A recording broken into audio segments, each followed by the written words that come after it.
हरे कृष्णा। तो भगवत गीता के 12वें अध्याय में आपका स्वागत है। इस अध्याय का नाम है भक्ति योग, जिसको इंग्लिश में कहते हैं डिवोशनल सर्विस। तो ऐसे तो पूरी भगवत गीता जो है वो भक्ति के बारे में ही है, परंतु इस अध्याय में हम विशेष करके पढ़ेंगे कि किस तरीके से जो भक्ति है वो बाकी विधियों से सर्वश्रेष्ठ है, उनके ऊपर आती है। भक्ति की क्या विधि है हम ये भी जानेंगे इस अध्याय में। ऐसे तो जितने योग हमने पढ़े, कर्म योग, ज्ञान योग, ध्यान योग, ये सब हमें भक्ति की ओर लेके जाता है। तो हम इस अध्याय में देखेंगे कि शुद्ध भक्त के क्या लक्षण होते हैं। तो सबसे पहला श्लोक है वो अर्जुन कहते हैं, अर्जुन उवाचा एवं सतत युक्ता ये भक्तास्त्वां पर्युपासते ये चाप्यशरम व्यक्तम तेषां के योग वित्तमः। अर्जुन ने पूछा, जो आपकी सेवा में सदैव तत्पर रहते हैं या जो अव्यक्त निर्विशेष ब्रह्म की पूजा करते हैं, इन दोनों में से किसे अधिक पूर्ण या सिद्ध माना जाए। तो जैसा हमने पहले बताया था कि जो परम सत्य है उनको हम तीन प्रकार से, तीन स्तर पे अनुभूति कर सकते हैं। पहला निराकार ब्रह्म, यानी जिसे ब्रह्म ज्योति भी कहते हैं। दूसरा परमात्मा रूप में हमारे अंदर, और तीसरा साक्षात भगवान के रूप में। तो यहाँ पे अब अर्जुन पूछता है कि सबसे श्रेष्ठ विधि कौन सी है। क्या आपकी सेवा में तत्पर रहता है वो श्रेष्ठ है, या जो अव्यक्त निर्विशेष ब्रह्म की पूजा करता है, जो ब्रह्म ज्योति की पूजा करता है, वो सर्वश्रेष्ठ है। तो ये आपसे कैसे जुड़ा जाए, है ना, ये प्रश्न अर्जुन करता है। क्योंकि कई जो होते हैं वो निराकार होते हैं, निराकार ब्रह्म की पूजा करते हैं, और कई जो होता है वो भक्ति में ही सेवा करते हैं। तो अब हमें भगवान इसका जवाब आगे देंगे कि निराकार ज्योति या श्याम सुंदर रूप, दोनों में से कौन सा श्रेष्ठ है। तो ये देखिए, ये आप देख सकते हैं अपने स्क्रीन पे, ये है ब्रह्म ज्योति, और जब इसके आगे बढ़ते हैं तो भगवान का श्याम सुंदर रूप। तो प्रभुपाद जी इस अध्याय के बारे में क्या बताते हैं, हम थोड़ा पढ़ते हैं। सामान्यतः अध्यात्मवादियों की दो श्रेणियों में विभाजित किया जाता है, निर्विशेषवाद और सगुणवाद। तो जो अध्यात्मवादी होते हैं, जो अध्यात्म का ज्ञान लेते हैं, वो दो प्रकार के होते हैं। एक निर्विशेषवाद, वो जो ब्रह्म ज्योति है ना उसकी पूजा करता है, और दूसरा वो जो सगुणवादी होता है, भगवान के साकार रूप की पूजा करता है। सगुणवादी भक्त अपनी संपूर्ण शक्ति से परमेश्वर की सेवा करता है। निर्विशेषवादी भी कृष्ण की सेवा करता है, किंतु प्रत्यक्ष रूप से ना करके वह अप्रत्यक्ष ब्रह्म का ध्यान करता है। तो दोनों ही भगवान की पूजा करते हैं, है ना, जो साकार रूप वाले हैं और जो निराकार रूप वाले हैं। पर एक जो है वो भगवान के साकार रूप की करता है, और दूसरा जो है वो ब्रह्म ज्योति की पूजा करता है। इस अध्याय में हम देखेंगे कि परम सत्य की अनुभूति की विभिन्न विधियों में भक्ति योग सर्वोत्कृष्ट है। तो जितने भी योग हैं और जितने भी विधियां हैं उसमें हमें पता चलेगा कि किस तरीके से भक्ति योग सर्वश्रेष्ठ है। यदि कोई भगवान का सानिध्य चाहता है तो उसे भक्ति करनी चाहिए। जो लोग भक्ति के द्वारा परमेश्वर की प्रत्यक्ष सेवा करते हैं वह सगुणवादी कहलाते हैं। जो लोग निर्विशेष ब्रह्म का ध्यान करते हैं वे निर्विशेषवादी कहलाते हैं। यहाँ पर अर्जुन पूछता है कि इन दोनों में से कौन सा श्रेष्ठ है। यद्यपि परम सत्य के साक्षात्कार के अनेक साधन हैं, किंतु इस अध्याय में कृष्ण भक्ति योग को सबों में श्रेष्ठ बताते हैं। तो यहाँ पे जो है वहां पे हम देखेंगे भगवान बताते हैं कि किस तरीके से जितने अनेक अनेक साधन हैं आत्म साक्षात्कार के लिए, भगवान को जानने के लिए, भगवत प्राप्ति के लिए, उसमें भगवान के मुख से हम खुद सुनेंगे कि किस तरीके से जो भक्ति योग है वो सर्वश्रेष्ठ है। तो यहाँ पे आप देखिए भक्ति योग है ना, जिसे डिवोशनल सर्विस कहा जाता है, उसकी नवदा भक्ति जो हमने पहले भी चर्चा करी थी कि इसके क्या प्रोसेस होते हैं, क्या विधि होती है। तो श्रीमद् भागवतम के 7वें स्कंद में आता है कि ये इसका प्रोसेस जो है वो है नवदा भक्ति, यानी 9 तरीके से भक्ति योग में आगे बढ़ा जा सकता है। क्या है? श्रवणम, कीर्तनम, स्मरणम, पाद सेवनम, अर्चनम, वंदनम, दास्यम, शाख्यम और आत्म निवेदनम। है ना, आप देख सकते हैं चित्र में किस तरीके से हर एक का उदाहरण भी दिया गया है। जैसे श्रवणम में हम देख सकते हैं परीक्षित महाराज है ना सुन रहे हैं, श्रवण कर रहे हैं सुखदेव गोस्वामी से, उसके बाद ही उनको जो है भगवत धाम प्राप्त हो जाता है।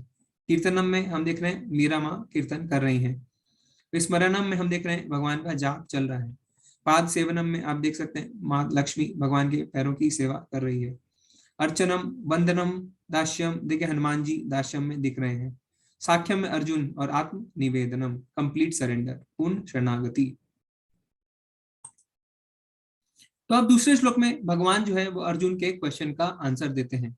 क्या क्वेश्चन पूछा था अर्जुन ने पहले श्लोक में कि निर्विशेषवादी और साकार रूप वाले में से कौन सर्वश्रेष्ठ है। तो भगवान क्या कहते हैं, श्री भगवान उवाचा मय्या वेश मनो ये माम नित्य युक्ता उपासते श्रद्धया परोपेतास्ते ये युक्त तमः मता। श्री भगवान ने कहा, जो लोग अपने मन को मेरे साकार रूप में एकाग्र करते हैं और अत्यंत श्रद्धा पूर्वक मेरी पूजा करने में सदैव लगे रहते हैं, वे मेरे द्वारा परम सिद्ध माने जाते हैं। तो भगवान ने यहाँ पे बहुत ही सुंदर, बहुत ही डायरेक्ट आंसर दे दिया है। भगवान ने बिल्कुल भी नहीं घुमाया। तो भगवान क्या कहते हैं, जो मेरे साकार रूप में एकाग्र रहते हैं वो ही मुझे परम सिद्ध माने जाते हैं। तो भगवान ने कह दिया है यहाँ पे कि साकार और निराकार में श्रेष्ठ है साकार रूप, है ना। क्यों, क्या होता है, क्योंकि जो निराकारवादी होते हैं ना, वो क्या करते हैं, वो भगवान की ब्रह्म ज्योति में ध्यान लगाते हैं और फिर भगवान को समझने के लिए वो अपने मस्तिष्क का इस्तेमाल करते हैं। तो उन क्या होता है, अनेक अनेक जन्म उनको लग जाते हैं भगवान को समझने में। भगवान क्या कहते हैं, बहु नाम जन्मनाम अन्ते ज्ञानवान प्रपद्यते वासुदेव सर्वमिति स महात्मा सुदुर्लभा। अनेक अनेक जन्म उसको लगते हैं भगवान को समझने के लिए। और देखिए निराकार जो ब्रह्म है ना, उसमें भगवान कहते हैं कि उसका आधार भी मैं हूं। क्योंकि ये जो निराकार ज्योति है, ये जो ब्रह्म ज्योति है, जिसे इंग्लिश में एफल्जेंस कहते हैं, वो भगवान के शरीर से ही निकलती है। ठीक है, ऐसा नहीं है कि वो कहां से आई, ऐसा नहीं है, वो भगवान के शरीर से ही निकलती है। जैसे कि हम अगर उदाहरण की ओर देखें, कोई भी जो निराकार चीज होती है ना, उसका कोई ना कोई एक साकार जरूर होता है। जो उसका बेस होता है, जो उसका जो बेसिक होता है, वो होता है साकार। कैसे, जैसे अगर आप अपने कमरे में लाइट को देखें, है ना, तो उसमें क्या होता है, आपको लाइट दिख रही है जो निराकार है, जिसका कोई रूप नहीं है। किंतु उसका आधार क्या है, उसका बेस क्या है, बल्ब। बल्ब जो है वो साकार है। उसी तरीके से सूर्य की जो रोशनी है वो है निराकार, है ना, किंतु उसका आधार क्या है, उसका बेस क्या है, सूर्य खुद, जो एक साकार है, साकार रूप है, सूर्य का एक रूप है। इसी तरीके से जो फूल से सुगंध आता है ना, तो सुगंध निराकार है, किंतु पुष्प जो खुद है वो साकार है। तो ब्रह्म ज्योति जो है वो भी भगवान के शरीर से निकलती है। अब कुछ लोग कहते हैं, अच्छा अगर ऐसा है, अगर भगवान का साकार रूप है, तो क्या हम फिर किसी भी चीज की पूजा कर सकते हैं? क्या हम किसी पत्थर को उठा लें, किसी भी चीज को उठा लें और कहें कि अरे हम इसकी पूजा कर सकते हैं? सब में ही तो भगवान है। तो इसके लिए हमें शास्त्रों का जो है वो सहारा लेना पड़ेगा। शास्त्र क्या कहते हैं? शास्त्र कहते हैं कि भगवान का विग्रह बनाने की विधि है। हम किसी भी चीज से भगवान की पूजा नहीं कर सकते, है ना। शास्त्रों में लिखा है कि भगवान के विग्रह बनाने की क्या विधि होती है। जैसे उदाहरण के तौर पे कई तरीके के डब्बे मिल सकते हैं ना, जो कि हमें लेटर बॉक्स की तरह लगते हैं। पर क्या आप किसी भी डब्बे में, किसी भी बॉक्स में अपनी चिट्ठी डाल सकते हैं? नहीं। जो प्रमाणित है ना, उसी में आप अपनी चिट्ठी डालते हैं। तो इसी तरीके से जो है, हमें किसी भी चीज को अगर हम कहें अरे ये तो भगवान है, हम इसकी पूजा कर लेते हैं, तो ऐसा नहीं होता है। हमें शास्त्रों में लिखे जो नियम है उनके हिसाब से काम करना होता है। अब कुछ लोग कहने लगते हैं, अच्छा तो भक्त जो है वो तो बहुत भावुक होते हैं, उन्हें तो ज्ञान नहीं होता, वो तो सिर्फ भावना से ही भगवान की पूजा करते हैं। पर भगवान ने इस श्लोक में उस बात का खंडन कर दिया है। क्यों? भगवान कहते हैं, जो मेरे साकार रूप में एकाग्र रहता है और अत्यंत श्रद्धा पूर्वक मेरी पूजा करता है, वो मेरा परम सिद्ध माना जाता है। तो ऐसा नहीं है कि भक्त जो है उनको भावुक कह के आप कह सकते हैं कि उन्हें ज्ञान नहीं होता, वो तो सिर्फ भाव में ही रहते हैं। क्योंकि भगवान क्या कहते हैं, जो भक्त होता है और जो भक्ति करता है, उनको मैं खुद ब खुद ज्ञान देता हूँ। क्यों ज्ञान देते हैं? जिससे हम भगवान को समझ सके। तो जो भक्ति करता है, जैसा हमने पिछले अध्याय में भी देखा था, अगर उसे ज्ञान ना भी हो तो भगवान खुद ब खुद उसके हृदय में ज्ञान प्रकाशित करते हैं। भगवान उसे बुद्धि देते हैं, है ना। हमने पहले भी देखा था कि जो भक्ति करता है उसे यज्ञ, वेदाध्ययन, दान सबके फल मिलते हैं। पिछले अध्याय में ऐसा आया भी था कि जो भक्ति करता है वो किसी भी चीज से जो है उसका नुकसान नहीं होता, उसे भक्ति के साथ, भगवान के प्रेम के साथ सारी चीजें मिलती रहती हैं। ठीक है। लेकिन जो लोग अपनी इंद्रियों को वश में करके तथा सबों के प्रति संभाव रखकर परम सत्य की निराकार कल्पना के अंतर्गत उस अव्यक्त की पूरी तरह से पूजा करते हैं जो इंद्रियों की अनुभूति के परे है, सर्वव्यापी है, अकल्पनीय है, अपरिवर्तनीय है, अचल तथा ध्रुव है। वे समस्त लोगों के कल्याण में संलग्न रहकर अंततः मुझे प्राप्त करते हैं।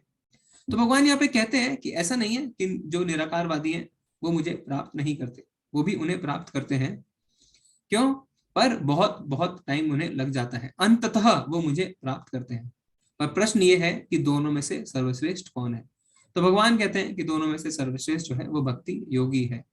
तब आप कह सकते हैं अच्छा, तो अगर भक्ति योग सर्वश्रेष्ठ है तो निराकार जो वादी होते हैं, जो भगवान की सिर्फ ब्रह्म ज्योति की पूजा करते हैं, उसकी उपासना करते हैं, तो उसमें दिक्कत क्या है? तो भगवान उसके अगले श्लोक में उसका जवाब देते हैं। क्या बात बताते हैं भगवान? जिन लोगों के मन परमेश्वर के अव्यक्त निराकार स्वरूप के प्रति आसक्त हैं, उनके लिए प्रगति कर पाना अत्यंत कष्टप्रद है। तो भगवान कहते हैं जो निराकार रूप की पूजा करते हैं, उसकी उपासना करते हैं, उनके लिए प्रगति कर पाना बहुत ही ज्यादा कठिनाई भरा रहता है। देहधारियों के लिए उस क्षेत्र में प्रगति कर पाना सदैव दुष्कर होता है। ठीक है? क्यों? साकार रूप में हम देखिए हम सेवा कर सकते हैं, पर ब्रह्म ज्योति की आप क्या सेवा करेंगे, है ना? जब जितना देखिए, अगर हम साकार रूप की पूजा करते हैं तभी भी हमारा ध्यान कितना भटकता है ना? साक्षात हम ऐसा सोचते हैं कि अर्च विग्रह में भगवान है, फिर भी हमारा ध्यान भटकता है। हम साक्षात भगवान के आगे बैठे रह के भी दुनियादारी की बातें सोचते रहते हैं। तो अगर आप एक ब्रह्म ज्योति में ध्यान लगाएंगे तो सोचिए आप कैसे ध्यान लगा पाएंगे। तो बहुत कष्टप्रद है ये मार्ग। और फिर भगवान क्या कहते हैं? देहधारियों के लिए यह दुष्कर होता है। तो बाकी जीवों को भी लाभ होना चाहिए, है ना? क्योंकि जब आप मंत्र करते हैं तो क्या होता है, सिर्फ आपको लाभ नहीं होता। जब आप बोल बोल के करते हैं तो बाकी जो लोग सुनते हैं उनको भी फल मिलता है। जहां तक कि जब भगवान को फल आप लगाते हैं ना, जब फल का भोग लगाते हैं, देखिए भोग तो आप सिर्फ एक साकार रूप को ही लगा सकते हैं, आप निराकार को तो फल का भोग नहीं लगा सकते। तो जिस पेड़ का फल भगवान को भोग लगता है उस पेड़ को भी फल मिलता है। तो क्या होता है, जब हम साकार रूप की पूजा करते हैं तो हमारे साथ साथ बाकी जो देहदारी है उनको भी फायदा होता है। ठीक है? इसीलिए जो है वहां पे इस्कॉन में बार बार जोर दिया जाता है, इसीलिए प्रभुपाद जी बार बार जोर देते थे किसे? भक्त के संग पे, एसोसिएशन पे। भक्तों का जब संग रहता है तो सबको फायदा मिलता है। ठीक है? भक्ति में अनेक जीवों को हम जोड़ सकते हैं और सबको साथ लेके चल सकते हैं। पर निर्विशेषवादी में क्या होता है, वो सिर्फ अपने लिए ही उन्नति करते हैं। तो ना कहीं उनके अंदर एक खुद के लिए एक, अगर हम कहें तो एक सेल्फिशनेस वाली थोड़ी सी चीज रहती है। क्यों? क्योंकि वो सिर्फ अपने लिए ही काम करते हैं। किंतु जो भक्त हैं वो सबको साथ लेके चलते हैं। ठीक है? अब इसमें इस श्लोक में हम देखेंगे कि भगवान जो है वो कैसे अपने भक्तों का उद्धार करते हैं। तो भगवान क्या कहते हैं? ये तु सर्वाणि कर्माणि मयि सनन्यस्य मत्परः अनन्यनेव योगे माध्यायतम उपासते तेषामहं समुद्धृता मृत्यु संसार सागरात् भवामि च चिरत् पार्थ मय्यावेशित चेतसाम्। जो अपने सारे कार्यों को मुझ में अर्पित करके तथा अविचलित भाव से मेरी भक्ति करते हुए मेरी पूजा करते हैं और अपने चित्तों को मुझ पर स्थिर करके निरंतर मेरा ध्यान करते हैं, उनके लिए हे पार्थ मैं जन्म मृत्यु के सागर से शीघ्र उद्धार कर देता हूँ। तो यहाँ पे हम देखते हैं कि भगवान किस तरीके से अपने भक्तों का उद्धार करते हैं। तो भक्त जो होते हैं वो हमेशा भगवान के चिंतन में रहते हैं और मृत्यु संसार के जो सागर है उससे उद्धार करने के लिए भगवान खुद आते हैं बिना विलंब किए। इस चित्र में आप देखिए कि ये जो भव सागर है ना, ये भव रूपी जो सागर है, ये भौतिक सागर जो है, भगवान बिना विलंब किए खुद आते हैं इसे बाहर निकालने के लिए। अगर हम इसे उदाहरण से समझने की कोशिश करें तो जैसे समुद्र के बीचों बीच, है ना, अगर समुद्र के बीचों बीच कोई भी तैराक फंस जाता है या उसे वहां पे डाल दिया जाता है तो क्या वो वहां से निकल सकता है बाहर? उसके लिए बहुत मुश्किल है, जब तक कि कोई नौका नहीं आ जाए उसे निकालने के लिए। इसी तरीके से ये जो भव सागर है उससे हमें अपने दम पे निकलना असंभव है। हम इसे अपने दम पे कभी भी पार नहीं कर सकते। तो जब भगवान की हम शरण में जाते हैं तो भगवान खुद हमारा उद्धार करते हैं। अब जो निराकारवादी होते हैं वो तो भगवान के स्वरूप पे विश्वास नहीं करते, तो उनके लिए बहुत मुश्किल हो जाता है। क्योंकि भगवान क्या कहते हैं, जो जिस भाव से मेरे पास आता है मैं उसी भाव से उनके साथ आदान प्रदान करता हूँ। और जो निराकारवादी हैं वो क्या करते हैं, वो जो भगवान कि धाम के बाहर जो ब्रह्म होती है उसी में घूमते रहते हैं। ठीक है, तो नास्तिकों का होता क्या है? मृत्यु तो सबकी होती है ना, जो साकारवादी है उनकी भी, जो निराकारवादी है उनकी भी। तो नास्तिकों का क्या होता है? देखिए, दुख तो सबके जीवन में आता है ना, पर भक्त का जो हाथ है वो भगवान खुद पकड़ के रखते हैं। और नास्तिक के लिए क्या होता है? यमराज आते हैं। तो जैसा हम कहते हैं ना, लाखों बिच्छू काटने जितना दर्द होता है, तो नास्तिकों को वो दर्द महसूस होता है, किंतु जो भक्त का हाथ है वो भगवान पकड़े रहते हैं। जैसे उदाहरण के तौर पे अगर आप समझिए एक बिल्ली, तो बिल्ली क्या करती है? एक चूहे को भी अपने दांत से पकड़ती है और एक अपने बच्चे को भी अपने दांत से पकड़ती है, पर दोनों में फर्क है। क्या फर्क है? चूहे को दर्द होता है पर बच्चे को दर्द नहीं होता, है ना। तो इसी तरीके से दुख सबके जीवन में आते हैं, चाहे भक्त हो चाहे वो अभक्त हो, किंतु भक्तों के जीवन में जो दुख आता है उन्हें पता भी नहीं चलता। अगर आप किसी भक्त से पूछेंगे तो कहेंगे हाँ दुख तो है किंतु मुझे पता नहीं चलता। ठीक है, तो भगवान दयालु होते हैं, वो अपने भक्त पे बहुत ज्यादा कृपा करते हैं। ठीक है, तो जैसे एक मछली होती है ना, वो अपने अंडे को देखकर उसका ध्यान करती है। एक चिड़िया कैसे करती है? एक चिड़िया अपने अंडे को स्पर्श करती है। और जो कछुआ होता है वो क्या करता है? वो रेत में अपने अंडे को देख के वहां से निकल जाता है, वह ना उसे देख पाता है ना उसे स्पर्श कर पाता है, वो ऐसे ही उसका ध्यान करता है। इसी तरीके से भक्त जो है वो किसी भी परिस्थिति में हो, भगवान उसका हमेशा ध्यान रखते हैं। तो हमें क्या करना चाहिए? ऋषिकेन ऋषिकेश सेवनम, अपनी सारी इंद्रियों से भगवान की सेवा में लग जाना चाहिए। ठीक है,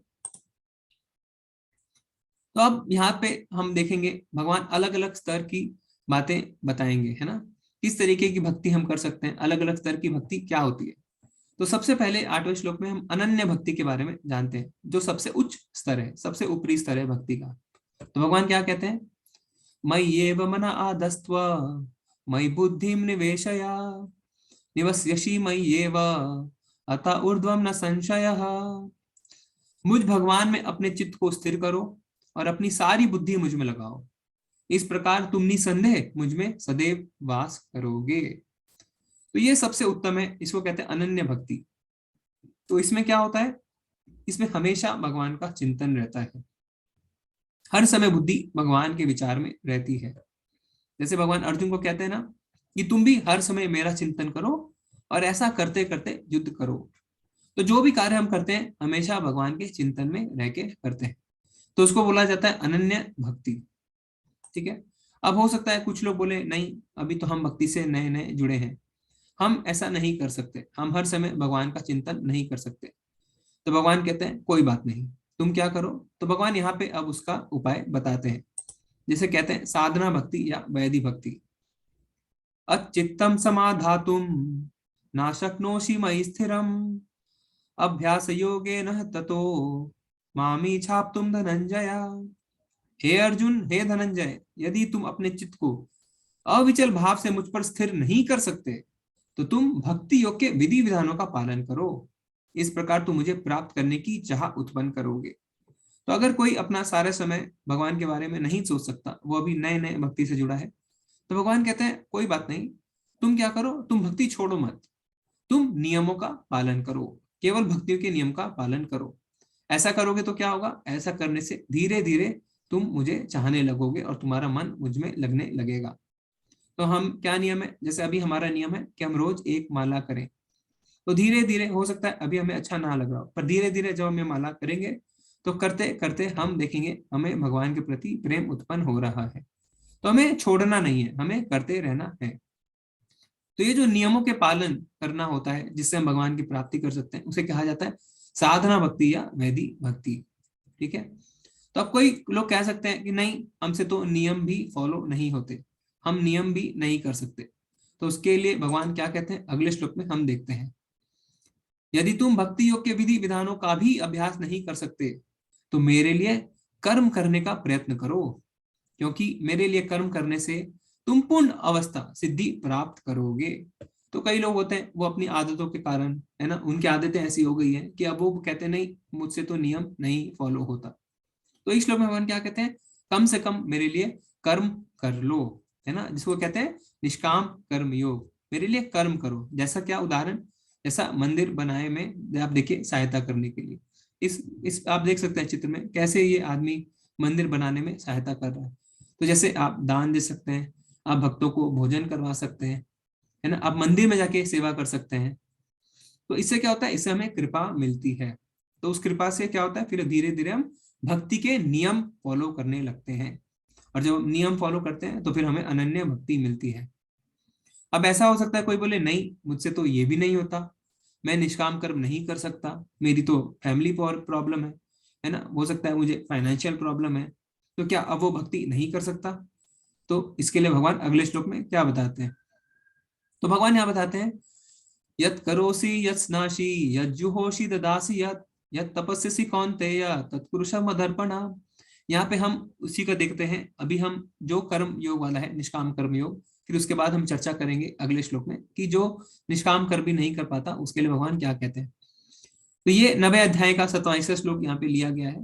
हे कुंती पुत्र, तुम जो कुछ करते हो, जो कुछ खाते हो, जो कुछ अर्पित करते हो या दान देते हो, और जो भी तपस्या करते हो उसे मुझे अर्पित करके करो। हाँ, तो अब इसमें क्या है, इसमें जो आप भगवान कहते हैं जो मेरे लिए कर्म भी नहीं कर सकता उसे क्या करना है? अथे अथे तदप्य सक्तोषी कर्तुम मद्योगमाश्रितः सर्व कर्म फल त्यागम तथा कुरु यतात्मान। अगर हालांकि आप इस चेतना में काम करने में असमर्थ हैं, तो अपने काम के सभी परिणामों को त्याग देने की कोशिश करें और आत्मस्थित होने की कोशिश करें। तो अगर आप मेरे लिए भी काम नहीं कर सकते तो कम से कम आप ये करें कि आप जो भी कर्म कर रहे हैं उसके फलों से आसक्त ना हो, यानी सकाम से निष्काम की ओर जाएं, उससे आसक्त ना हो। चाहे पैसा, चाहे ऐश्वर्य, चाहे तारीफ, चाहे यश, ये सब जो है उससे निरासक्त हो जाएं। ऐसा ना सोचें कि अरे मैंने ये काम किया, मेरी तो तारीफ ही नहीं हुई, अरे मेरा तो यश ही नहीं बढ़ा, अरे मुझे तो पैसे भी नहीं मिले, तो इससे निरासक्त हो जाएं। तो भगवान कहते हैं कि अगर आप अनन्य भक्ति नहीं कर सकते तो नियमों का पालन करो, अगर नियमों का पालन नहीं कर सकते तो मेरे लिए काम करो, अगर मेरे लिए काम नहीं कर सकते तो जो कुछ भी करते हो उसके फलों से आसक्त मत हो। तो यहाँ पे चित्र में देखिए आप, नंद उत्सव है, जब नंद बाबा यहाँ पे वस्त्रों को बांट रहे हैं, आभूषणों को बांट रहे हैं, तो बिना आसक्त हुए वो दान कर रहे हैं, प्रसन्न होके दान कर रहे हैं। अब अगर ऐसा हो कि कोई कहे नहीं मुझसे तो ये भी नहीं हो सकता, तो फिर उसके लिए भगवान क्या कहते हैं हम ये देखते हैं। श्रेयो हि ज्ञानम अभ्यासा ज्ञानध्वायं विशिष्यते ध्यान ध्यान कर्म फल त्यागा त्याग अचिंतन अनंतरम। यदि आप इस अभ्यास में नहीं जा सकते हैं तो अपने आप को ज्ञान में संलग्न करें। ज्ञान से बेहतर हालांकि ध्यान है, और ध्यान से बेहतर काम के फल का त्याग करना है। इस तरह के त्याग से मन की शांति मिल सकती है। तो अगर किसी की आसक्ति नहीं जा रही है, वो अपने कर्मों के से आसक्त है, वो उसके फलों को चाहता है, तो भगवान कहते हैं अच्छा ठीक है, तो ज्ञान आप अर्जित करना शुरू करें। ठीक है, क्यों? क्योंकि ज्ञान से वैराग्य आता है। ज्ञान बहुत जरूरी है ना। जैसे उदाहरण के तौर पे अगर गीली लकड़ी है उसमें आप आग लगाएंगे तो आग नहीं लगेगी, लकड़ी को सूखी होनी पड़ेगी तभी उसमें आग लग सकती है। इसी तरह जब तक हम ज्ञान अर्जित नहीं करते हैं हमारे अंदर वैराग्य नहीं आता है, और जब तक वैराग्य हमारे अंदर नहीं आता है तो हम भगवान की भक्ति अच्छी तरीके से नहीं कर सकते। तो ज्ञान का अर्थ क्या है? भगवान के बारे में सुनना, है ना। फिर उसके ऊपर क्या होगा, तो हम जब ज्ञान लेंगे तो भगवान के बारे में सुनेंगे, तो अपने कर्म के फल से आसक्त हो जाएंगे, फिर भगवान के लिए कर्म करेंगे, फिर भक्ति के नियम का पालन करेंगे और मन को भगवान में लगा लेंगे। तो ऐसे धीरे धीरे आप ऊपर उठ के अनन्य भक्ति तक जा सकते हैं।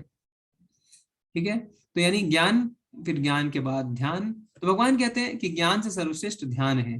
ठीक है, तो ज्ञान, ज्ञान के बाद ध्यान, फिर वैराग्य आएगा, फिर आप अपने फल की त्याग करेंगे, आप भगवान के लिए कार्य करना शुरू करेंगे, भक्ति के नियमों का पालन करेंगे और भगवान में मन लगाने लगेंगे।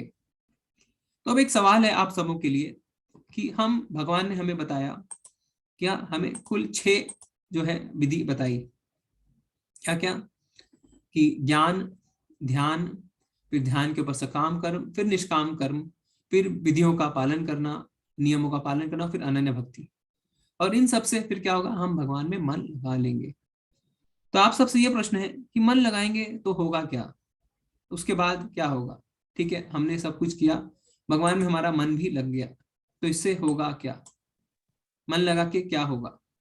आप अपने विचार रख सकते हैं, अगर आप बताना चाहें कुछ तो बता सकते हैं। हरे कृष्णा। किशन प्रभु जी प्लीज अनम्यूट कीजिए। जय श्री कृष्णा गुरु जी। हरे कृष्णा प्रभु जी। हाँ गुरु जी, मैं कहना चाह रहा था जिस तरह से हम प्रभु जी पे ध्यान लगाएंगे ना, तो उसके बाद जो हमारी जो मोह माया है संसार के प्रति, जैसे धन दौलत और चीजें, ये जो मतलब जितनी भी मतलब मोह वाली चीजें हैं, उनसे हम दूर हो जाएंगे, उनसे आसक्ति हो जाएगी हमें, और हम प्रभु की भक्ति की तरफ और आगे बढ़ जाएंगे। जी ओके ओके प्रभु जी, ठीक है, हम और भक्तों के विचार भी सुनते हैं। हरे कृष्णा। प्रभु जी, unmute कीजिए।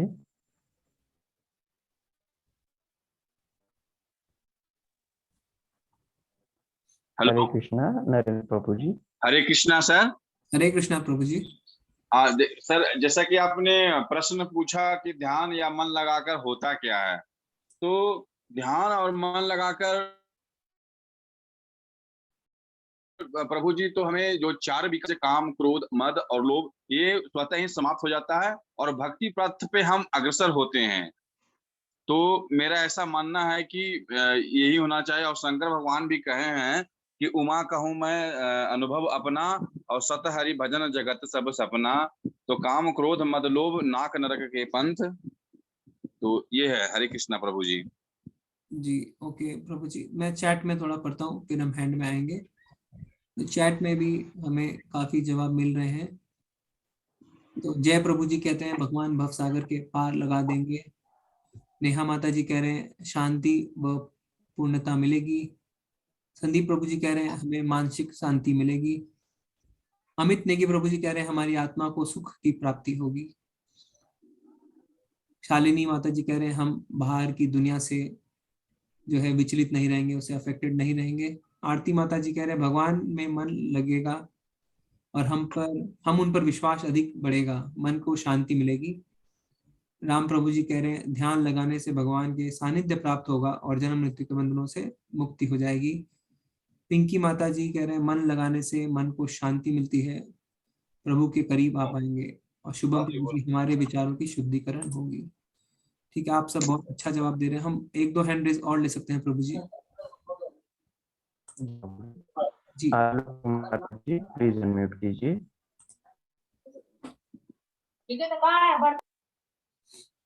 हरे कृष्णा आलोक प्रभु जी।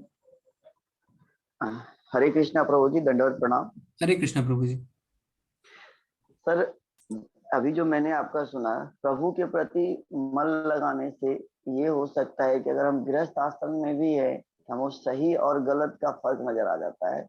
और प्रभु की भक्ति करने से हर एक में हमको प्रभु ही नजर आते हैं। तो हमें लगता है कि अगर वो हमारे प्रभु ही हैं तो उनसे हम क्या छुपाएं, क्या गलत करें। तो हर एक के साथ सही करने की शक्ति आ जाती है। जी जी प्रभु जी ओके। धन्यवाद प्रभु जी। प्रमोद प्रभु जी आप बताएं। हरे कृष्णा। हरे कृष्ण प्रभु जी। हरे कृष्णा प्रभु जी। सर जी, जहाँ हमारा मन मन हमारा नियंत्रित हो जाएगा और हमारे मन में जो मन हमारा मित्रवत काम करने लगेगा, और मन बुद्धि चूंकि करण है, तो जहाँ हमारे करण रहते हैं वहीं हमारी स्थिति होती है।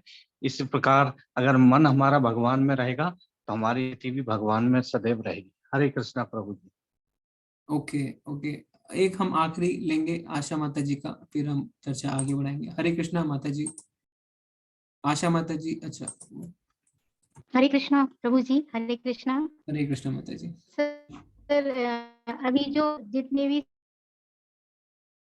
सारी बातें बताई हैं, मतलब वो हमें उससे मतलब भगवान में मन लगाने से हम धीरे धीरे वैराग्य की ओर मुड़ते हैं, ताकि हम भगवान की भक्ति को और अधिक उससे प्राप्त कर सकते हैं। मतलब हमारा मन धीरे धीरे वैराग्य होता जाता है और हम जो है भगवान श्री कृष्ण के समीप और जाते हैं। मतलब उनकी भक्ति में हमारा और भी ध्यान लगेगा। अगर हम वैरागी हो जाते हैं दिल से, मन से तो। जी जी माता जी, धन्यवाद। आप सबने अच्छा बाकी जवाब और दिया। तो है ही सब तो। जी माता जी, धन्यवाद। तो अब हम चर्चा को बढ़ाते हैं आगे। तो आप सबने अच्छे जवाब दिए, पर आपको अगर याद हो, हमने 8वें अध्याय में पढ़ा था कि अंत समय में जैसा स्मरण भाव रहता है, उसी भाव से हमें अपना अगला शरीर प्राप्त होता है ना। तो इसे अनन्य भक्ति में क्या होता है, हर समय आपके विचार में भगवान रहते हैं, तो उससे अंत समय में आप भगवान का विचार कर सकते हैं, तो आप भगवत धाम को प्राप्त कर सकते हैं।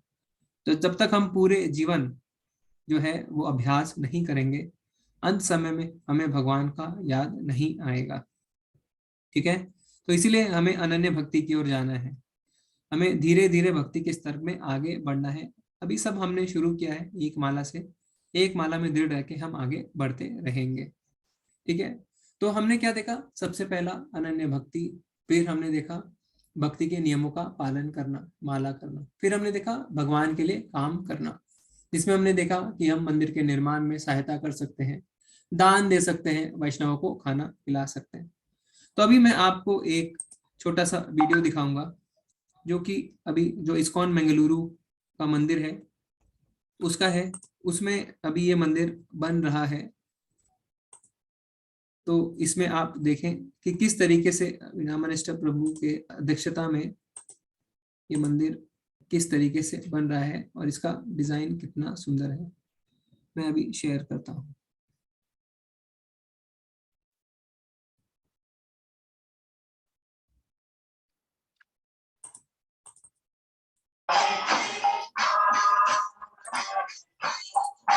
This temple, Lord Jain.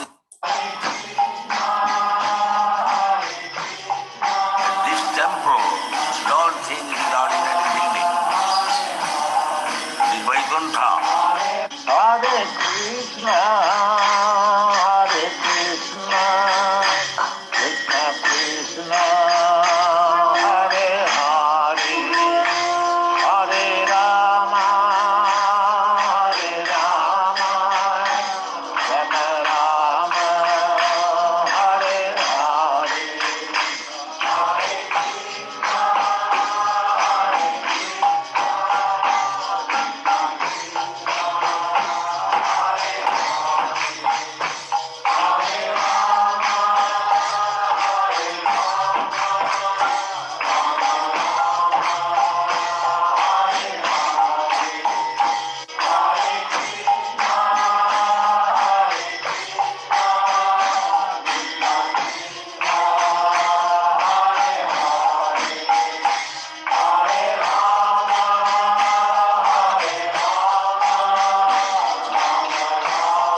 Hare Krishna, welcome everybody.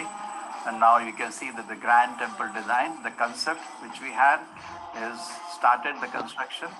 Here is the temple at the basement, the temple construction has started.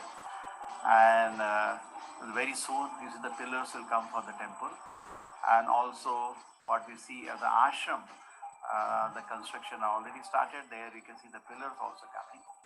And the guest house you have made will be the guest house structure. And it's a very long building. In fact, 2 floors will be below, because this side you can see a road, and then our property extends till the road. So all that is cut, that belongs to the temple, and we will have 32 rooms coming for the guests, all of you.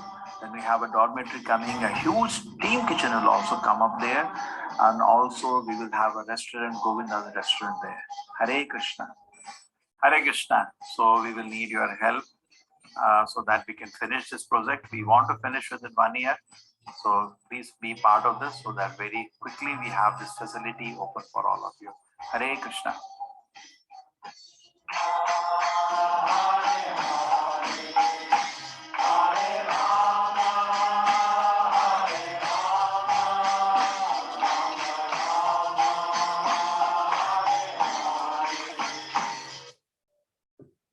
हरे कृष्णा।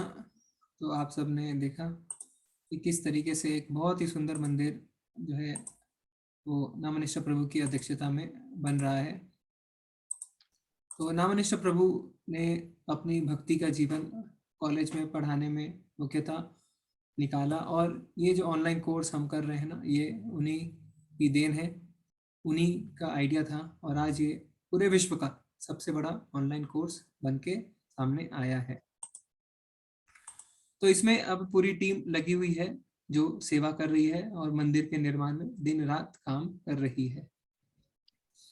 ठीक है, तो आशा करते हैं आपको अच्छा लगा। मंदिर आपको दिख, वो जो प्रभु आपको दिख रहे थे वो नामनिष्ठ प्रभु हैं जो आपको वहां पे दिख भी रहे थे। ठीक है, तो हम आगे बढ़ते हैं, अब अपनी चर्चा को आगे बढ़ाते हैं। तो अब जैसे हमने देखा कि जो निराकार ब्रह्म की पूजा करते हैं वो क्या करते हैं, फिर वो बोलेंगे अच्छा मैं पहाड़ों में जाऊंगा और ब्रह्म पर ध्यान केंद्रित करूंगा। वो पहाड़ों में चला जाता है, पर फिर क्या होता है, उसे वहां से जाना पड़ता है क्योंकि उसे बहुत ठंड लग रही होती है। तो कहता है ठीक है मैं अब रेगिस्तान में चला जाऊंगा और वहां पे जाके ध्यान केंद्रित करूंगा। पर वहां क्या होता है, वहां बहुत गर्मी रहती है। इसी तरीके से फिर वो क्या कहता है, अच्छा ठीक है मैं जंगल में चला जाता हूँ और वहां ध्यान केंद्रित करूंगा। पर वहां क्या रहता है, वहां पे अगर कोई बाघ आ गया, जंगली जानवरों का खतरा बना रहता है। तो अंत में यही निकल के आता है निष्कर्ष कि कलयुग में हमें क्या कर सकते हैं। तो हमने जो देखा था कि कलयुग में बाकी है ना, पहाड़ों पे जाना, बर्फ पे जाना, रेगिस्तान में जाना, जंगल में जाना, यह सब काम नहीं कर सकता। कलयुग में सिर्फ और सिर्फ भगवान का नाम ही काम कर सकता है। सतयुग में तो लोग सब्जी ला दे।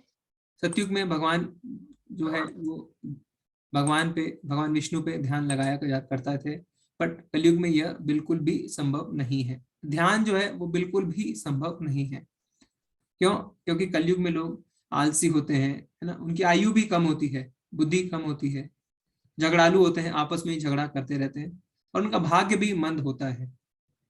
तो शास्त्र क्या कहते हैं, हरेर नाम हरेर नाम इव केवलम हेलो नास्तव्य नास्तव्य नास्तव्य गतिरन्यथा। यानी चिल्ला चिल्ला के हमारे शास्त्र क्या कह रहे हैं, हरि का नाम हरि का नाम हरि का नाम, और कोई चारा नहीं है, कोई चारा नहीं है, कोई चारा नहीं है कलयुग में जो है मोक्ष प्राप्त करने के लिए। तो कलयुग में अगर हमें गति चाहिए, कलयुग में अगर हमें भक्ति में आगे बढ़ना है, तो सिर्फ और सिर्फ भगवान का नाम ही है।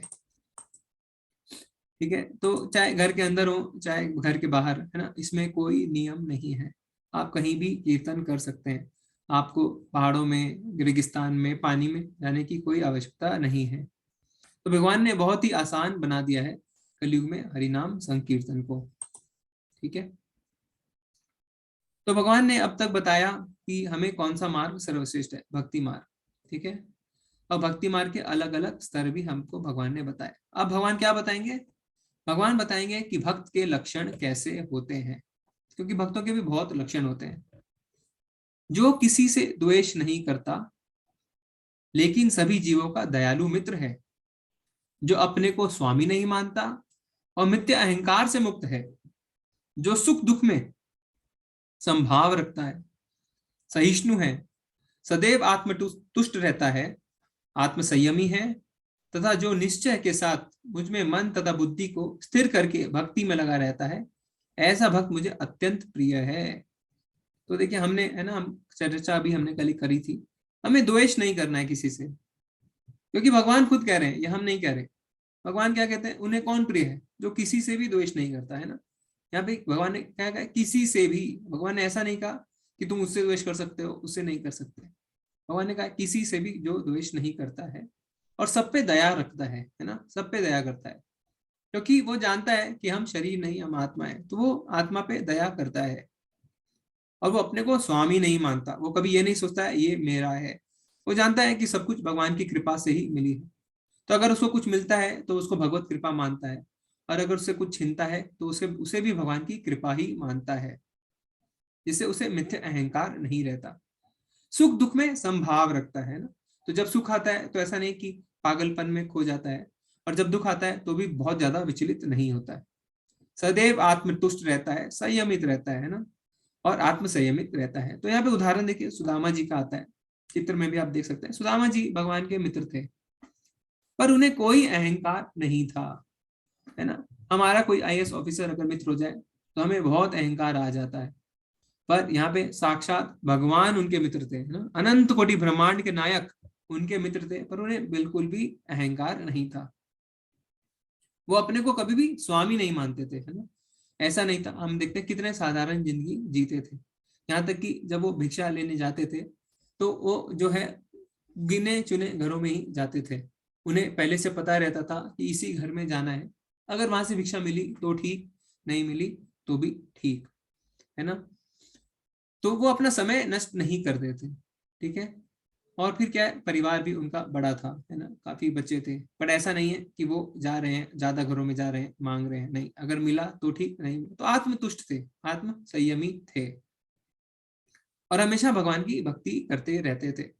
तो कभी उनको जब भिक्षा नहीं मिलती तो बिना खाए उनको भूखे पेटी सोना पड़ता था, ठीक है। लालच उन्होंने कभी भी नहीं करी, पर कभी भी दुखी नहीं हुए, सुख दुख में संभाव रखा। ऐसा नहीं है कि बहुत ज्यादा दुखी हो गए, है ना। तो इससे हमें यह भी पता चलता है कि वो आत्म संयमी थे, और कभी भी वो भगवान जाके मांग सकते थे ना, पर उन्होंने ऐसा नहीं किया। तो भगवान के पास वो कब गए थे, जब उनकी पत्नी ने उनसे कहा था कि आप जाइए कृष्ण के पास। तो पहले तो वो मना करते रहे, पर गए। पर जब गए फिर भी उनसे कुछ नहीं मांगा, वो सिर्फ चले गए। भगवान ने पूछा हाँ, तो उन्होंने कुछ नहीं बोला कि मैं कुछ मांगने आया हूँ। उन्होंने कुछ भी नहीं मांगा। उल्टा क्या था, उल्टा वो चावल लेके गए थे, और उन्हें काफी शर्म आ रही थी, है ना, अपनी पोटली में बांध के। पर भगवान ने बहुत ही खुशी से वो चावल भी खाए थे। तो हमने देखा था ना पिछले अध्यायों में कि 4 तरीके के लोग भगवान के पास जाते हैं, आर्त, अर्थार्थी, ज्ञानी और जिज्ञासु। तो आप बता सकते हैं कि सुदामा जी जो है वो कौन से उसमें आते हैं, कौन से कैटेगरी में सुदामा जी आते हैं। आर्थ यानी जो दुखी था, अर्थार्थी यानी जिसे कुछ चाहिए, जिज्ञासु जो भगवान के बारे में जानना चाहता है, और ज्ञानी जिसे भगवान का ज्ञान होता है। तो ऐसे 4 लोग भगवान के पास जाते हैं। तो आप बताएं कि सुदामा जी कौन से कैटेगरी में आते हैं। जी प्रीति माता जी आप अनम्यूट करिए। हरे कृष्णा प्रभु जी। हरे कृष्णा माता जी। धन्यवाद प्रणाम। धन्यवाद प्रणाम माता जी। वैसे तो वो दुखी थे, अपने पत्नी के कहने पे गए थे, लेकिन उनका भाव कुछ और था।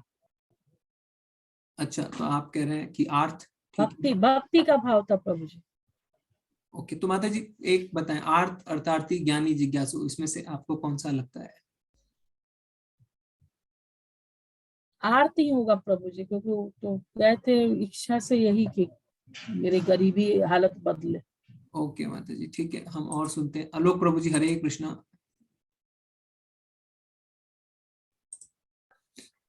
मैं ज्ञानी प्रभु जी, क्योंकि उनको मांगना अच्छे नहीं लग रहा था, इसके लिए मेरे हिसाब से तो ज्ञानी ही होगा। ओके ओके, हम और सुनते हैं। मैत्री माता जी, हरे कृष्णा। हरे कृष्णा प्रभु जी। जी माता जी। जी प्रभु जी, मुझे तो ज्ञान ही लगता है, क्योंकि वो उनको ऑलरेडी ज्ञान था कि कृष्ण सब कुछ कर सकते हैं। वो मित्र भावना से मिलने गए थे उनसे। ओके ओके माता जी, धन्यवाद। हम चैट में देखते हैं बहुत जवाब आए हैं।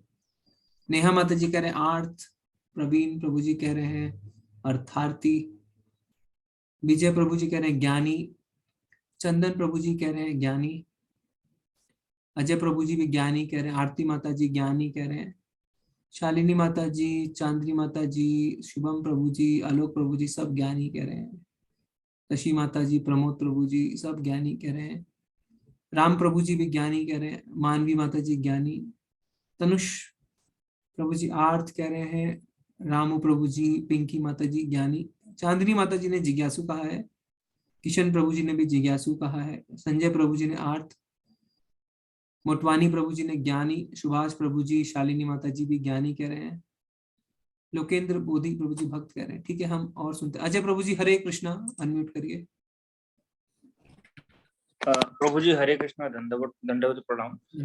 प्रभु जी, ये जो सुदामा जी थे उनको जो सिचुएशन था उनको सब कुछ पता था, सब मतलब कृष्ण जी भगवान है उनको ये भी पता था, वो पूजा भी करते थे, तो मुझे कुल मिलाकर वो ज्ञानी प्रतीत होते हैं। ओके प्रभु जी, ठीक है, हम 2-4 हैंड और लेंगे फिर हम चर्चा करेंगे। अजय सहगल प्रभु जी हरे कृष्णा।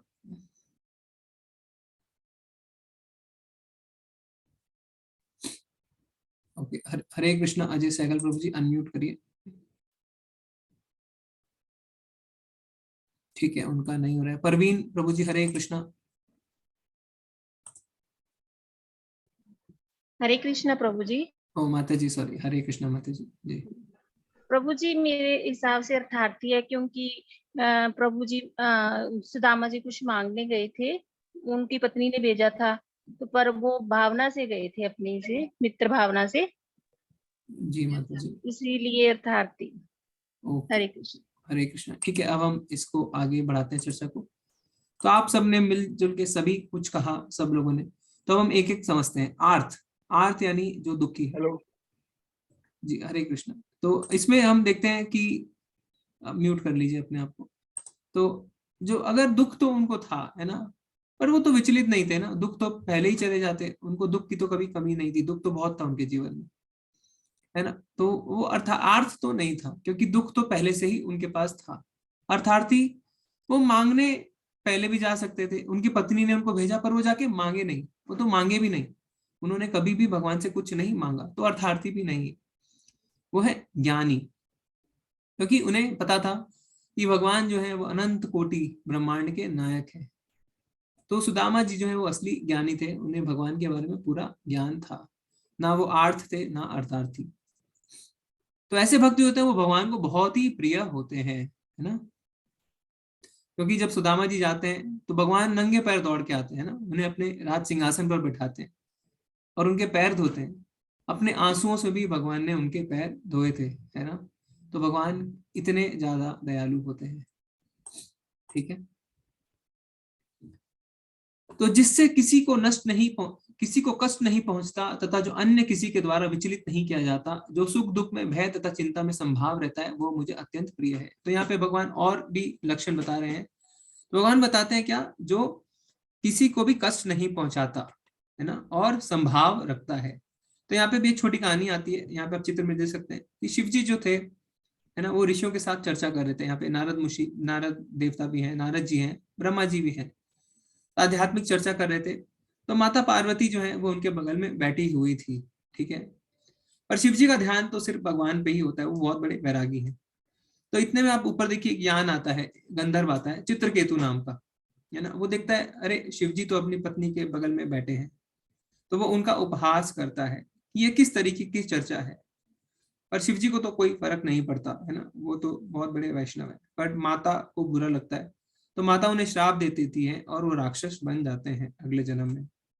तो यहाँ पे हमें सीखने को मिलता है कि जो भगवान के भक्त होते हैं बहुत बड़े, वो संभाव में रहते हैं, है ना, और जो ऐसा करते हैं वो भगवान को बहुत ही प्रिय है। ठीक है, फिर यहाँ पे एक और छोटा सा किस्सा आता है। मेरा ऐसा भक्त जो सामान्य कार्यकलापों पर आश्रित नहीं है, जो शुद्ध है, दक्ष है, चिंता रहित है, समस्त कष्टों से रहित है और किसी फल के लिए प्रयत्नशील नहीं रहता मुझे अतिशय प्रिय है। तो यहाँ पे उदाहरण आता है नामाचार्य हरिदास ठाकुर का। तो हमने देखा था इस तरीके से वो हर समय भगवान के चिंतन में रहते थे। वो दिन में 192 माला करते थे, 192। हम एक भी नहीं कर पाते हैं, है ना। तो इसमें हमने पहले भी चर्चा करी थी किस तरीके से उस समय जो वहाँ के राजा थे उन्होंने एक वैश्या को भेजा था कि उनकी भक्ति जाके भंग करके आओ। तो जो वो पहुंचती है हरिदास ठाकुर के पास, तो हरिदास ठाकुर कहते हैं हाँ ठीक है आप बैठे, मैं अपनी माला खत्म करता हूँ, फिर हम आपसे बात कर सकते हैं। तो ऐसा करते करते पूरी रात निकल जाती है। सवेरे होता है तो भी हरिदास ठाकुर माला जपते रहते हैं। तो वो वैश्य वापस राजा के पास आती, तो राजा कहता है ठीक है कोई बात नहीं, तुम अगले दिन दोबारा जाओ। तो इस तरीके से वो अगले दिन जाती है, पर अगले दिन भी ऐसा ही होता है। तो बार बार ऐसा होता है। तो धीरे धीरे क्या होता है, धीरे धीरे भगवान का नाम सुनते सुनते वैश्या का हृदय भी शुद्ध हो जाता है। अब वो हरिदास ठाकुर के चरणों में गिर के क्षमा याचना करने लगती है और आगे वो उनसे दीक्षा भी लेती है। ठीक है, तो इसीलिए ये कहानी आती है कि किस तरीके से जो भक्त के लक्षण होते हैं। ठीक है, आगे क्या लक्षण बताते हैं भगवान, जो ना कभी हर्षित होता है, ना शोक करता है, ना पछताता है, ना इच्छा करता है, तथा शुभ तथा अशुभ दोनों प्रकारों के वस्तुओं का परित्याग कर देता है, ऐसा भक्त मुझे अत्यंत प्रिय है। तो जब भगवान कहते हैं हर्षित होता है, मतलब कि बहुत जब सुख आता है तो वो भगवान को भूलता नहीं है ना। हमने देखा है जब बहुत किसी के पास सुख आता है तो वो कोई पार्टी है तो लिस्ट बनाता है, इसको बुलाना है उसको बुलाना है, पर भगवान को भूल जाता है। भूल जाता है कि ये सब भगवान के कारण ही तो मिला है। और जब शोक आता है, दुख आता है, तो वो भक्ति छोड़ देता है। उसे लगता है अरे भगवान ने तो मेरे साथ ऐसा कर दिया, भगवान ने तो मेरे साथ बहुत अन्याय कर दिया, अरे अगर भगवान है तो मेरे साथ ऐसा क्यों हुआ, और वो भक्ति छोड़ देता है। पर जो भक्त होते हैं वो ना हर्षित होते हैं ना शोक करते हैं, पछताते भी नहीं है, क्योंकि वो भौतिक इच्छा रखते ही नहीं है तो उनको पछतावा नहीं होता। हमें प्रहलाद महाराज आप देख सकते हैं चित्र में, उनका उदाहरण आता है। उनके खुद के पिता हिरण्यकशिपु ने कितने उन पर अत्याचार किए, है ना। हिरण्यकशिपु ने तो स्वर्ग भी जीत लिया था, पर प्रहलाद महाराज जो है वो अपने जितने भी वेल्थ है ना, उनकी जितनी जायदाद थी उससे कभी भी आसक्त नहीं हुए। वो तो बहुत अच्छी जिंदगी बिता सकते थे, पर उन्होंने भक्ति करी। ठीक है, कुछ लोग कहते हैं ना अरे घर वाले भक्ति नहीं करने देते, अरे पड़ोसी ऐसा कहते हैं, पर हमें भगवान प्रहलाद जी से जो है वो इंस्पिरेशन लेनी चाहिए। क्यों? क्योंकि कम से कम हमारे खुद के पिता तो ऐसा नहीं है। भक्ति करेंगे तो हमारे पिता हमें मारेंगे तो नहीं, कम से कम, है ना। विभीषण का भी यहाँ पे उदाहरण आता है कि वो असुरों के बीच में रह के भक्ति करते थे। तो हमें भी जो है अपने वातावरण से ज्यादा प्रभावित नहीं होना चाहिए, हमें भी भक्ति दृढ़ता से आगे करती रहने चाहिए। जो मित्रों तथा शत्रुओं के लिए समान है, जो मान तथा अपमान, शीत तथा गर्मी, सुख तथा दुख, यश तथा अपयश में संभाव रखता है, जो दूषित संगति से सदैव मुक्त रहता है, जो सदैव मौन और किसी भी वस्तु से संतुष्ट रहता है, जो किसी प्रकार के घर बार की परवाह नहीं करता, जो ज्ञान में दृढ़ है, जो भक्ति में संलग्न है, ऐसा पुरुष मुझे अत्यंत प्रिय है। तो सदैव मौन का मतलब ये नहीं कि चुपचाप रहता है, कहने का अर्थ यह है कि सांसारिक विषयों के बारे में ज्यादा चर्चा नहीं करता है। और जो घर बार जो चिंता नहीं करता, उसका अर्थ यह नहीं कि उसे छोड़ देता है, उसका अर्थ है आसक्त नहीं रहता, है ना। वो मित्रों और शत्रुओं के साथ संभाव रखता है। तो आप चित्र में देख सकते हैं, जो हमने पहले चर्चा करी थी, किस तरीके से अम्बरीश महाराज, है ना, जब उन्होंने एकादशी का व्रत किया था तो दुर्वासा मुनि आए थे और उन्होंने कहा था कि हम साथ में ही व्रत खोलेंगे, और दुर्वासा मुनि नहाने चले गए। पर बहुत समय तक ना आने के बाद जब पारण का समय निकला जा रहा था तो अम्बरीश महाराज ने जल पी लिया। तो दुर्वासा मुनि जो थे वो अष्टांग योगी थे, उन्होंने देख लिया और बहुत क्रोधित हुए और अपना जो है ना एक असुर पैदा किया, जो असुर उन्हें अम्बरीश महाराज को मारने के लिए। पर क्या होता है, सुदर्शन चक्र आता है और जो है उस असुर का सर काट देता है। फिर उसके बाद वो दुर्वासा मुनि के पीछे लग जाता है। तो दुर्वासा मुनि हर जगह जाते हैं, अंत में भगवान विष्णु के पास भी जाते हैं, जो मना कर देते हैं। वो कहते हैं आपको सिर्फ अम्बरीश महाराज ही जब क्षमा करेंगे तभी आप बचेंगे।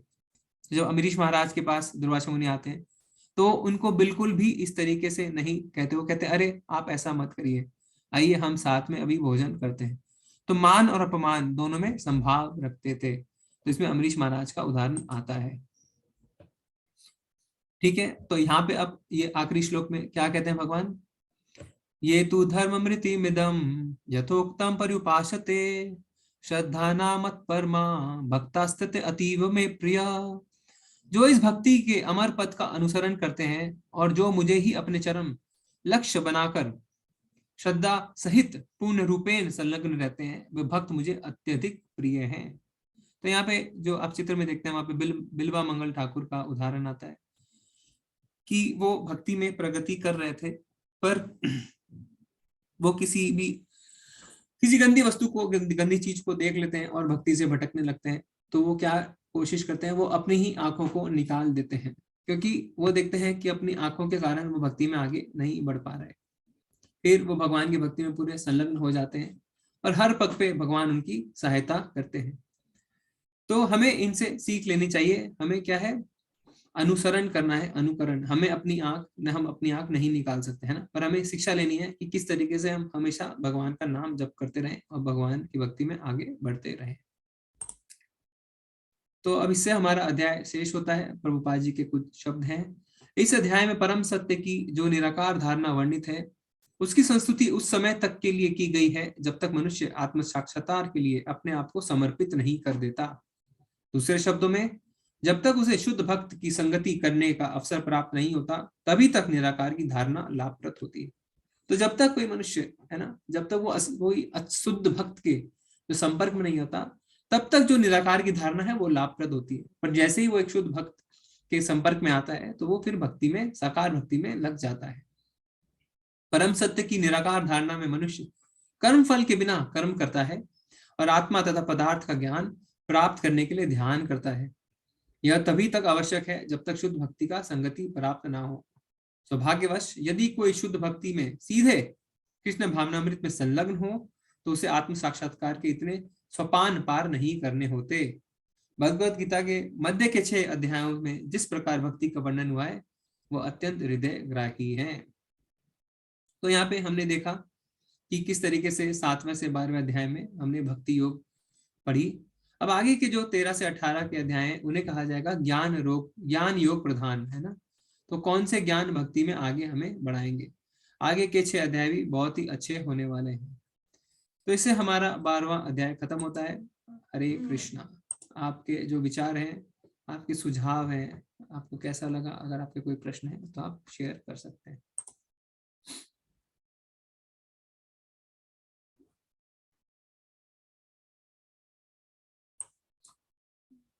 हरे कृष्णा जी। किशन प्रभु जी, हरे कृष्णा।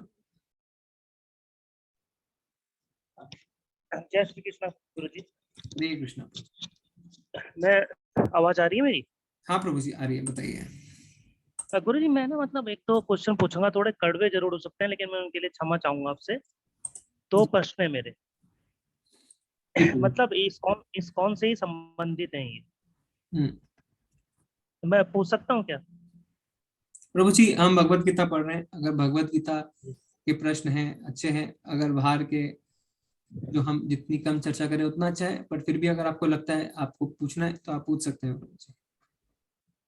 मतलब इस्कॉन से ही संबंधित है? जी प्रभु जी। अगर आप आज्ञा देंगे तो तभी पूछूंगा, तो नहीं पूछूंगा। थोड़े वैसे कड़वे हैं, मतलब कुछ ऐसा गलत नहीं है, लेकिन मैं थोड़ा अपनी जानकारी के लिए पूछना चाह रहा था। प्रभु जी, जितना मुझे ज्ञान होगा मैं जरूर बताऊंगा, पूछिए प्रभु जी।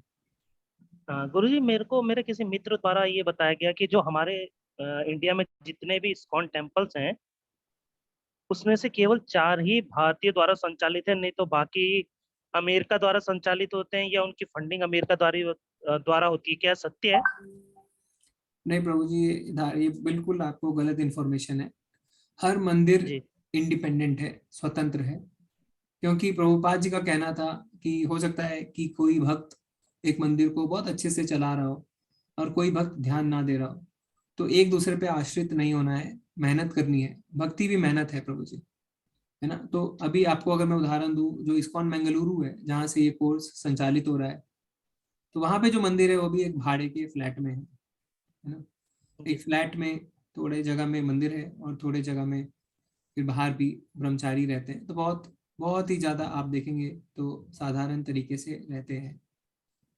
तो ये बात बिल्कुल गलत है प्रभु जी। ये धारणाएं फैलाई जाती हैं जिससे, क्योंकि इस्कॉन की जो सफलता को देख के बहुत लोग ईर्ष्या करते हैं, है ना, क्योंकि इतने शुद्ध तरीके से शायद भगवान का प्रचार किसी भी और संस्था ने नहीं किया प्रभु जी। तो ये गलत जानकारी है आपके पास। धन्यवाद गुरुजी। गुरुजी, दूसरा मेरा प्रश्न है कि मनुष्य के दुखों का क्या कारण? जी प्रभु जी, हाँ, जो आचार्य बताते हैं कि हम अभी जहाँ हैं, मृत्यु लोक जिसको कहते हैं, उसको भगवान ने क्या बताया? दुखालयम अशाश्वतम। दुखालयम का अर्थ जहाँ पे दुख रहते हैं ना, जैसे पुस्तकालय में क्या है, पुस्तकें रहती हैं, तो दुखालय में तो दुख ही रहता है। तो अगर आप दुखालय में हैं तो दुख तो रहेंगे। अब प्रश्न उठता है कि आप यहाँ पे क्यों हैं? आप यहाँ पे हैं क्योंकि आपने भोग करने की इच्छा करी, ठीक है, क्योंकि आपने भोग करने की इच्छा करी, और जो आपका स्वभाव है वो है सेवक का, है ना, जीवेर स्वरूप है कृष्णेर नित्य दास। पर जब दास स्वामी बनने की कोशिश करता है तो उसे दुख होते हैं। अब हमें अपने भौतिक जिंदगी में देख सकते हैं ना, अगर कोई दास है, अगर वो स्वामी बनने की कोशिश करता है तो वो दुखों का सामना उसे करना पड़ता है। पर भगवान बहुत दयालु है, भगवान जबरदस्ती नहीं करते। तो भगवान कहते हैं अच्छा, अगर तुम्हें भोग करने की इच्छा है तो तुम मृत्यु लोक जाओ, वहां पे भोग करो। पर उन्हें पता है कि हम भोग करने के लिए नहीं बने हैं। भगवान है भोक्ता राम, है ना, भगवान ही है जो यज्ञ के भोक्ता है। हम जो है वो दास है प्रभु जी। इसीलिए आप देखेंगे भी, किसी की सेवा करते हैं, है ना, कहीं पे जाते हैं, किसी के लिए कुछ अच्छा करते हैं, अंदर बहुत खुशी होती है, क्योंकि हमारा स्वरूप ही वैसा है। जब हम अपने स्वरूप के विपरीत काम करते हैं तो दुख तो आएंगे प्रभु जी। तो हमने भगवान का धाम छोड़ा, मृत्युलोक में आए, इसीलिए हमें दुख है प्रभु जी। जी प्रभु जी। इन दुखों का निराकरण कैसे किया जाए गुरुजी? भक्ति से प्रभु की प्रभु जी। भक्ति करके। जी प्रभु जी, क्योंकि आप इनका निवारण, जो हमारे चार मुख्य है ना, जो मनुष्य के जो प्रॉब्लम्स हैं वो चार हैं: जन्म, मृत्यु, जरा, व्याधि, जिसके बारे में हमें पता भी नहीं, हम इन चारों के बारे में सोचते भी नहीं है ना। जन्म के बारे में तो कोई नहीं सोचता है, किंतु शास्त्रों अगर आप पढ़ेंगे तो आपको पता चलेगा कि गर्भ में बच्चा रहता है तो उसे हिलने की आजादी भी नहीं रहती, वो बहुत कष्ट में रहता है, बहुत ज्यादा दुख में रहता है, भगवान से प्रार्थना करता है।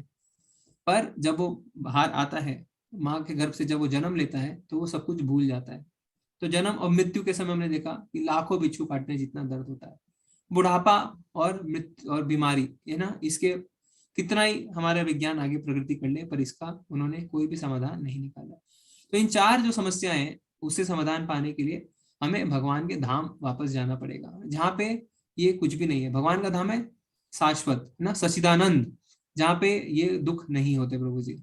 अब भगवान के धाम हम कैसे जाएं? जब भगवान की भक्ति कर सकेंगे तभी जा सकेंगे प्रभु जी। जी प्रभु जी। गुरुजी, मतलब जिस इस्कॉन में इतने बड़े पुजारी रहते हैं, ये सब, जैसे हमारे देश में भी बहुत बड़े बड़े पुजारी हैं, ये सब हैं, तो क्या किसी ने कभी साक्षात रूप से प्रभु के दर्शन किए हैं या खाली उनको फील ही कर पाते हैं? जी प्रभु जी, ये देखिए, अगर कोई कहता है ना कि मैंने दर्शन किए, तो आपको तुरंत वहां से हट जाना चाहिए। अब जब ऐसा सुनने को मिला कभी? नहीं, मैं बता रहा हूँ आपको कि तुरंत आपको वहां से हट जाना चाहिए। भगवान के दर्शन ऐसे ही नहीं होते हैं प्रभु जी, ठीक है। भगवान अनंत कोटि ब्रह्मांड के स्वामी है ना, इतना आसान नहीं है प्रभु जी। एक मिनट, एक मिनट।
क्षमा करें, एक फोन अटेंड करना पड़ा। जी प्रभु जी। जी बोल जी।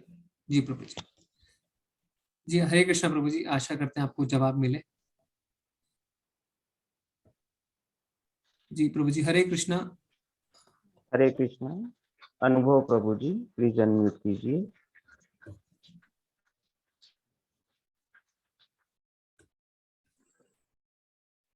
हेलो। हरे कृष्णा प्रभु। हाँ हरे कृष्णा प्रभु प्रणाम जी प्रभु माता जी। जी। हरे कृष्णा। हाँ, मेरा क्वेश्चन ये था प्रभु जी कि हम सूर्य अर्घ अगर देते हैं सुबह में, अगर हम जल अर्पित करते हैं तो उसका क्या नियम है, कैसे करना चाहिए हमें? नहीं माता जी, उसके बारे में हमें जानकारी नहीं है कि देवी देवताओं के पूजा के बारे में कैसे क्या नियम है। उस पे मैं आपको ज्यादा कुछ बता नहीं पाऊंगा माता जी। अच्छा। जी और एक और सवाल था प्रभु जी की, जैसे भगवान का अगर हम भोग लगाते हैं तो हमें उसमें तुलसी का पत्ता रखना होता है क्योंकि भगवान को वो बहुत प्यारा है। तो क्या जो तुलसी का पौधा हम पूजा करते हैं उससे तोड़कर हम भगवान को भोग लगा सकते हैं? जी माता जी, इसके लिए आचार्य दो बातें कहते हैं। एक तो कहते हैं कि अगर आप जिस तुलसी की पूजा करते हैं उससे अगर ज्यादा पत्ते नहीं झड़ रहे हैं, आपको नीचे गिरे हुए पत्ते नहीं मिल रहे, तो एक अलग तुलसी रखिए जिसका आप पत्ता इस्तेमाल कर सकते हैं। वो ऐसा कहते हैं। जी माता जी। अच्छा, मतलब तोड़कर इस्तेमाल नहीं करना चाहिए, गिरा हुआ जो हो उससे हाँ इस्तेमाल करना चाहिए। हाँ, जिस तुलसी की आप पूजा करते हैं उससे तोड़ना नहीं चाहिए माता जी। अच्छा। जी जी हरे ठीक है कृष्ण। प्रभु। हरे कृष्ण। हरे कृष्ण। हरे कृष्णा। लोकेंद्र प्रभु जी, प्लीज अनम्यूट कीजिए।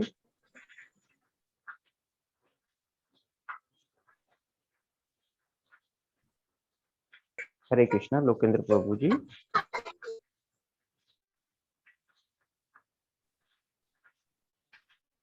प्रभु जी उनका नेटवर्क इशू जी है। प्रभु जी, मेरा ये प्रश्न था। ओके, हरे कृष्ण प्रभु जी। जी हरे कृष्ण प्रभु जी, आवाज आ रही मेरी? जी प्रभु जी बोलिए। प्रभु जी मेरा ये प्रश्न था, एकादशी व्रत मैं करता हूँ, मुझे ज्यादा तो नॉलेज नहीं है इस बारे में, जितना भी है तो पूरा दिन कुछ नहीं लेता हूँ, रात में पानी लेता हूँ। उसका थोड़ी प्रकाश डालेंगे आप, कैसे क्लीन करना चाहिए, क्या नियम है उसके? जी प्रभु जी, इसमें दो तीन तरीके से करते हैं भक्त। एक तो जो है जैसे अनाज ग्रहण नहीं करते, तो अगर आप रह सकते हैं तो आप निर्जल कर सकते हैं। तो आप पूरे दिन कुछ नहीं लेके अगले दिन सुबह जब पारण का समय रहता है तो आप जल ग्रहण करें। अगर ऐसा नहीं कर पाते लोग तो अगले दिन आप सिर्फ जल पे भी रह सकते हैं, यानी पूरे दिन सुबह से शाम कुछ ना लें, सिर्फ जल लें। अगर वैसा नहीं कर सकते हैं तो आप फ्रूट्स खा सकते हैं एक समय। वैसा भी नहीं कर सकते हैं तो फिर आप नॉर्मल खा सकते हैं पर अनाज ना खाएं। तो ऐसा है प्रभु जी। तो आप अनाज नहीं खाना है, बाकी जैसा फिर आप जितना कर सकें उतना करना चाहिए प्रभु जी। जी प्रभु जी, हरे कृष्ण। हरे कृष्ण प्रभु जी। हरे कृष्णा। अजय प्रभु जी, प्लीज कीजिए। हरे कृष्णा प्रभु जी। हरे कृष्ण मैं अजय अजय प्रभु। उपाध्याय, हाँ हम अजय उपाध्याय नागपुर से, आपको दंडवत प्रणाम। धन्यवाद प्रणाम प्रभु जी। प्रभु जी मेरा कोई प्रश्न तो नहीं है, बस मैं थोड़ा सा अपने विचार रखना चाहता हूँ प्रभु जी। डे फर्स्ट को जब मैं ज्वाइन किया हुआ था तो मेरे दिमाग में बहुत सारे प्रश्न थे, परंतु धीरे धीरे आज 12वां दिन है, मेरे सारे प्रश्नों के उत्तर मिल चुके हैं। मुझे नहीं पता सर ये कहाँ से मुझे इसका लिंक मिला, बट मेरे मेल आईडी पे बार बार इस्कॉन का लिंक आ रहा था, परंतु मैं ज्वाइन नहीं हो पा रहा था कि मेरे पास समय नहीं मिल रहे थे। परंतु इस बार मैं ज्वाइन हुआ तो मुझे बहुत अच्छा लगा। क्या नाम से मुझे खुशी इस बात की है कि मैं ये कोर्स 18 दिन का मैं ज्वाइन कर पा रहा हूँ, और पछतावा इस बात का है कि मुझे इसका अवसर मुझे बहुत पहले मिल चुका था, परंतु किसी कारणवश मैं ज्वाइन नहीं कर पाया। और मेरा आखिरी में एक प्रश्न ये है प्रभु जी कि अगर मुझे वापस से मौका मिलता है ये 18 दिन का कोर्स करने का, तो क्या मैं बार बार ये कोर्स कर सकता हूँ, इस क्लास में अटेंड कर सकता हूँ? जी प्रभु जी, आप इस कोर्स को जितनी बार चाहें उतनी बार कर सकते हैं। और जब आपको लगता है कि आप अगले लेवल में जाना चाहते हैं तो आप लेवल 2 लेवल 3 ऐसे कर सकते हैं। तो आप बार बार जितनी बार चाहें उतनी बार प्रभु जी ये कोर्स कर सकते हैं। और बहुत अच्छा लगा प्रभु जी, जी आपने प्रभु। अपना अनुभव साझा किया। धन्यवाद प्रभु जी। हरे कृष्ण। जी प्रभु जी, धन्यवाद। हरे कृष्ण। हरे कृष्णा। दुर्गेश जी प्लीज अनम्यूट कीजिए। हरे कृष्णा प्रभु जी, दंडवत प्रणाम। हरे कृष्णा दुर्गेश प्रभु जी, धन्यवाद प्रणाम।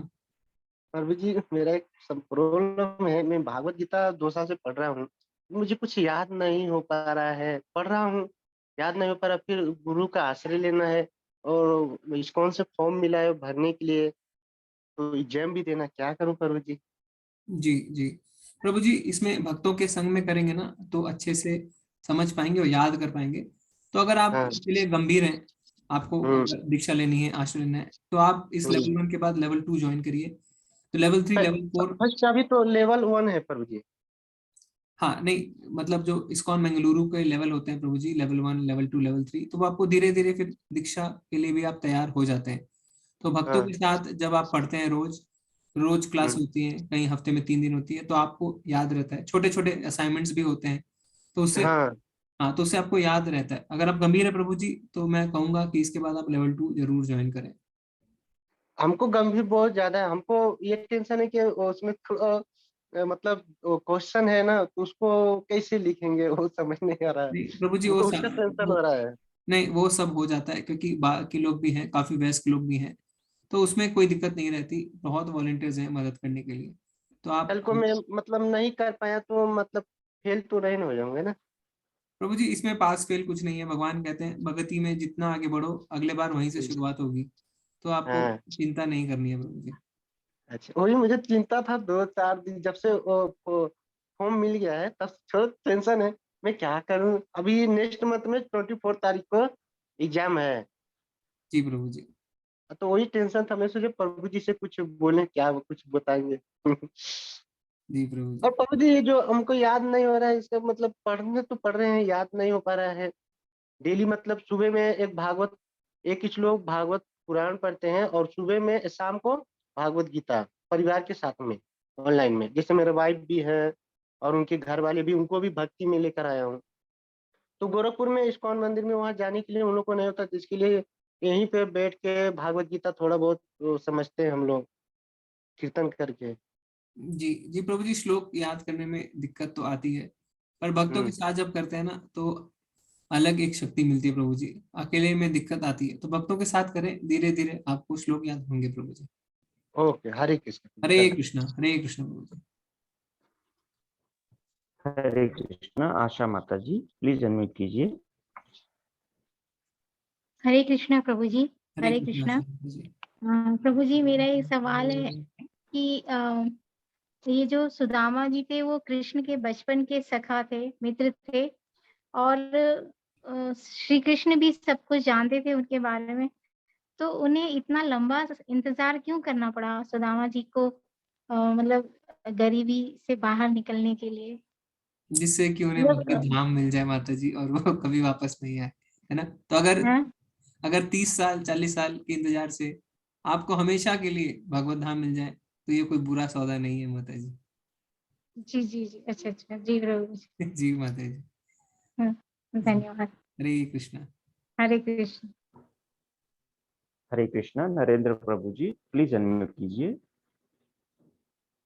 हरे कृष्णा प्रभु जी। हरे कृष्णा नरेंद्र प्रभु जी। प्रभु जी भी जस्ट अब एक हमारे भाई साहब ने पूछा था, दुर्गेश सर ने, कि ये लेवल 1 के बाद लेवल 2 और लेवल 3 की बात जो कर रहे हैं प्रभु जी, जी। तो लेवल 2 और लेवल 3 मतलब है क्या? मतलब यही पढ़ाई दोबारा होगी या इससे दूसरा चैप्टर होगा? मतलब ज्यादा उसमें अंदरूनी भी जाना पड़ेगा लेवल 2 लेवल 3? तो अभी तो हमने प्रभु जी लेवल 1 में देखा होगा आपने, हम हर अध्याय के कुछ श्लोक उठाते हैं, है ना, और ऊपर ऊपर से चर्चा करते हैं। तो लेवल 2 में फिर और ज्यादा चर्चा होती है, लेवल 3 में और ज्यादा चर्चा होती है। तो जैसे लेवल 2 में 18 हफ्तों में आप 18 अध्याय करेंगे, फिर लेवल 3 में आप 18 महीनों में 18 अध्याय, ऐसे करके आगे बढ़ेंगे। और उसमें फिर जैसे जैसे आगे बढ़ेंगे तो 2-3 और किताबें आती हैं, भक्ति रस अमृत सिंधु, उपदेशामृत, और 2-3 किताबें आती है, तो कुल मिला के 4 किताबें आने लग जाती है आगे। तो इसी का और डिटेल और डिटेल और डिटेल हम पढ़ते जाते हैं प्रभु जी। जी जी, अंदरूनी जाना पड़ता है। जी जी जी जी।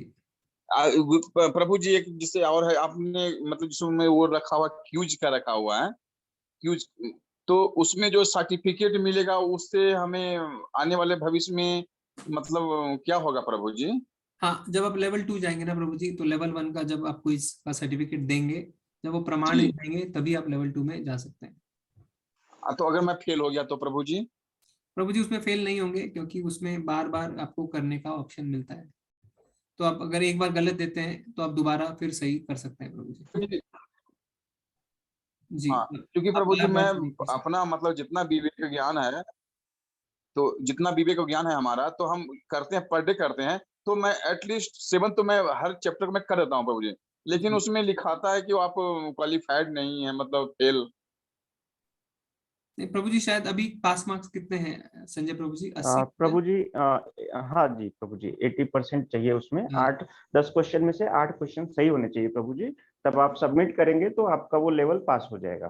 प्रभु जी हाँ आप तो मेरा उसको दोबारा कर दीजिए, उसको दोबारा करिए। जो क्वेश्चन गलत हुए हैं उसका सही आंसर भी दिखाते हैं, आप उसको दोबारा करिए, तो 8 9 जब मिलेंगे तब आप अगले में जाइए प्रभु जी। जी जी, बहुत बहुत बहुत बहुत धन्यवाद। और प्रभु जी ये दोबारा लेवल कब फिर चालू होगा? ये अगले महीने प्रभु जी चालू होगा, जुलाई में। तो बहुत बहुत बहुत जी। बहुत बहुत बहुत अच्छा लगा मुझे। ये भगवत गीता में मेरा मन बहुत दिल से था कि मैं ज्वाइन करूं, प्रभु का कुछ सुमिरन भजन करूं। ऐसे तो मैं सोच रहा था, परमात्मा श्री हरि की कृपा से ये मुझे कैसे हो प्राप्त हो गया। फेसबुक के माध्यम में मैं गया और क्लिक ऑटोमेटिक भगवान ने एकादशी के दिन ही मैंने क्लिक कर दिया और सब कुछ मेरे साथ बायोडाटा आ गया। तो भगवान की कृपा से आज मैं भागवत श्रवण भी कर रहा हूँ। आप लोगों का बहुत बहुत धन्यवाद, आप लोग संत जन को बहुत बहुत कोटि कोटि प्रणाम। और इस्कॉन टेम्पल को बहुत बहुत सराहनीय, जो मैंने चाहा वो मेरे को हो रहा है। मुझे इतना मैं खुश हूँ कि मैं कुछ वर्णन नहीं कर सकता हूँ। धन्यवाद प्रभु जी, बहुत बहुत धन्यवाद, आपने अपना अनुभव साझा किया। जी। धन्यवाद। हरे कृष्ण। दूसरा दूसरा एक प्रश्न है प्रभु जी, अगर समय ज्यादा न लेते हुए, एक मैंने ये जन्मत मरत दसह दुख होई, इसका तात्पर्य क्या है प्रभु जी? ये कहाँ का श्लोक बोल रहे हैं प्रभु जी आप? ये रामचरितमानस में मैंने पढ़ा हुआ है, ये लिखे हुए कि जन्मत मरत दसह दुख होई। ये जन्म लेने और मरने के टाइम में मनुष्य को या किसी भी प्राणी को ये दूसरा मतलब ज्यादा दुख क्यों होता है? तो प्रभु जी हमने तो अभी बताया ना, थोड़ी देर पहले ही चर्चा करी कि जो जी वो तो हाँ, हाँ तो 4 ही हमारी जो समस्याएं हैं, हम है ना पैसे कम कमा रहे हैं, है ना, हमारे को इसने ये बोल दिया, उसने ये हमारी समस्याएं नहीं है। मनुष्य जी जीवन की असली समस्या है जन्म मृत्यु जरा व्याधि। तो जी मृत्यु के समय हमने जैसा देखा कि मृत्यु के समय इतना दर्द होता है, जन्म के समय भी है ना, हमने देखा भी, हमने चर्चा करी किस तरीके से उस बच्चे को हिलने की जगह नहीं रहती, वो सांस नहीं लेता, वो उसी जी गंदगी में घूमता रहता है, तो बहुत ही दर्दनाक अवस्था रहती है। वो भगवान से जी बहुत प्रार्थना करता है, शास्त्रों में लिखा है कि जी भगवान मैं हमेशा बाहर निकल के आपकी पूजा करूंगा, क्योंकि मुझे अभी से एहसास होने लग गया है कि मृत्यु लोक में मुझे क्या मिलने वाला है। पर जब वो जी बाहर निकलता है तो माया के संपर्क में आता है और सब भूल जाता है। तो जन्म और मृत्यु बहुत ही ज्यादा दुखदाई है प्रभु जी। जी जी। जी। ठीक है प्रभु जी, हरे कृष्णा। आप लोग को आपको प्रणाम। हरे कृष्णा प्रभु जी, धन्यवाद, प्रणाम। हरे कृष्णा। तो हमारे पास अभी ज्यादा समय नहीं है, हम पॉइंट टू पॉइंट क्वेश्चन रखेंगे। हरे कृष्णा। जी जी प्रभु जी। हरे कृष्णा ओजस प्रभु जी, प्लीज अनम्यूट कीजिए। हरे कृष्णा प्रभु जी। हरे कृष्णा ओजस प्रभु जी। हाँ प्रभु जी, मेरा एक क्वेश्चन ये था कि ये एकादशी में हर बार थोड़ा कंफ्यूजन होता है। जी। जैसे इधर सब बोल रहे हैं मेरे वहाँ आज के आज एकादशी है, आज एकादशी है, सब जगह मैं सुनता हूँ कि आज एकादशी है। एक्चुअली जो इस्कॉन के ग्रुप में हूँ मैं, वहां से मैसेज आया है कि कल एकादशी है, तो एक्चुअली उसमें थोड़ा कंफ्यूजन रहता है, तो आपसे जानना चाहता हूँ उसके रिगार्डिंग। जी प्रभु जी, क्योंकि एकादशी व्रत जो है वो तिथि के हिसाब से होता है और जगह के हिसाब से तिथि थोड़ी बदलती है। तो आप जिस जगह है वहाँ के जो लोकल इस्कॉन मंदिर से पूछ के करें, क्योंकि इस्कॉन में भी इस बार बटे हुए हैं, आज भी कई इस्कॉन मंदिरों ने किया, कल भी कोई इस्कॉन मंदिर कर रहे हैं। तो अच्छा है प्रभु जी कि आप देखें कि आपका जो लोकल मंदिर है, जो सबसे नजदीकी मंदिर है, वहां से संपर्क करके कि कब जो है वो एकादशी का व्रत है।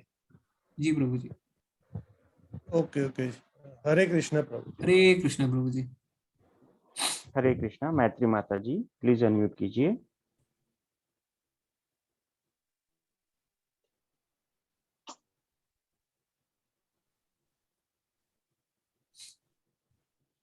हरे कृष्णा। इतने हरे में कृष्णा अनुभव प्रभु जी, जी प्रभु जी, चैट में से मैं देख लेता हूँ कुछ। चैट में काफी जी ने प्रभु बोला जी। है प्रभु जी। एकादशी डेफर क्यों होती है, तो प्रभु जी वो हमने बताया कि तिथि के हिसाब से बदलती रहती है, स्थान के हिसाब से। एकादशी को तुलसी में जल नहीं चढ़ाना चाहिए, ऐसा है क्या? जी माता जी, एकादशी वाले दिन तुलसी जी का भी व्रत रहता है, तो हमें जल नहीं चढ़ाना चाहिए। तथ्य क्या है और क्या ना ले? प्रभु जी का सवाल समझ में नहीं आ रहा। जी अच्छा, माता जी ने कहा कि शिव जी की कथा का हम सारांश नहीं जान पाए। माता जी, उसमें हमने जो बताया था, भक्त जो है वो हमेशा संभाव रखते हैं, तो किस तरीके से शिव जी ने संभाव रखा, उपासना के बाद भी उन्होंने कुछ नहीं कहा, तो ये था उसका। नास्तिक में आस्था कैसे जगाएं? जी, तो नास्तिक में भगवान पहले उन्हें, अगर कोई नास्तिक है तो वो पहले मानेगा नहीं कि वो नास्तिक है, तो उन्हें प्रसाद खिलाएं सबसे पहले माता जी। प्रसाद खिलाएंगे तो उनकी चेतना में फर्क पड़ेगा, और धीरे धीरे है ना, किसी इनडायरेक्टली उन्हें जो है हरिनाम, जैसे आप जोर से अपने मोबाइल में आपने कीर्तन चला दिया या ऐसा कुछ कर दिया, तो जिससे धीरे धीरे उनके अंदर आवाज जाए कानों में, तो वैसा आप कर सकते हैं। अचानक आप कहीं घूमने जा रहे हैं, अचानक से अच्छा मंदिर होते हुए चलते हैं, अचानक लास्ट मोमेंट पे उनको मंदिर लगे, ऐसा धीरे धीरे इनडायरेक्टली करें, उनको ये ना एहसास होने दें कि उनके लिए कर रहे हैं, तो फिर आप देखेंगे धीरे धीरे उनमें फर्क आएगा। जी माता जी। हरे प्रभु जी, एक डाउट था। हरे कृष्णा प्रभु जी, बोलिए। हरे कृष्णा प्रभु जी। प्रभु जी, ये एकादशी का सिग्निफिकेंस क्या है? मुझे ये जानना था। जी, एकादशी बहुत एक शुभ दिन माने जाते हैं, तो आचार्य दो चीज बताते हैं यहाँ पे। जैसे जो गीता बोली गई थी वो एकादशी वाले दिन बोली गई थी प्रभु जी, है ना। तो अब गीता तो हमारा जो हमने देखा है कि सबसे बड़ा शास्त्र है। फिर और आचार्य कहते हैं कि एकादशी वाले दिन जब हम व्रत करते हैं तो शारीरिक जो है वो तो हमें लाभ मिलता ही है, पर एक चीज जो होती है कि जब घर में परिवार में किसी को भी खाना बनाने का, खाने का, रसोई में जाने की समस्या नहीं रहती, तो उस दिन बहुत समय मिलता है। तो वो समय इसलिए नहीं मिलता है कि हम आराम करें, हमने तो व्रत किया है, अरे हम तो कमजोर है, नहीं। वो इसलिए मिलता है कि हम भगवान का उस दिन ज्यादा से ज्यादा नाम लें।